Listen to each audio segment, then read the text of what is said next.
બોટાદ શહેરમાં શરૂ થયો છે વરસાદ। બોટાદ શહેર અને આસપાસના વિસ્તારોમાં મેઘરાજાએ કરી છે પધરામણી।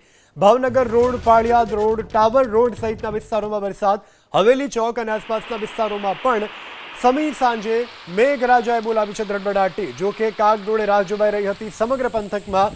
આખરે મેઘરાજાએ દસ્તક દેતા લોકોને ગરમીથી રાહત મળી છે, તો ખેડૂતોએ અગાઉથી જે કરેલું વાવેતર હતું તેના ઉપર આ વરસાદ આશીર્વાદ રૂપ સમાન સાબિત થયો છે।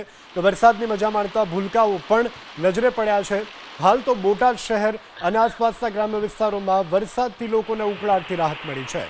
Bhavnagar road, Paliyad road, tower road સહિતના વિસ્તારોમાં વરસાદ। હવેલી ચોક અને આસપાસના વિસ્તારોમાં પણ સમી સાંજે મેઘરાજાએ બોલાવી છે ધડબડાટી। જો કે કાગડોળે રાહ જોવાઈ રહી હતી સમગ્ર પંથકમાં। આખરે મેઘરાજાએ દસ્તક દેતા લોકોને ગરમીથી રાહત મળી છે, તો ખેડૂતોએ અગાઉથી જે કરેલું વાવેતર હતું તેના ઉપર આ વરસાદ આશીર્વાદ રૂપ સમાન સાબિત થયો છે। તો વરસાદની મજા માણતા ભૂલકાઓ પણ નજરે પડ્યા છે। હાલ તો બોટાદ શહેર અને આસપાસના ગ્રામ્ય વિસ્તારોમાં વરસાદથી લોકોને ઉકળાટથી રાહત મળી છે।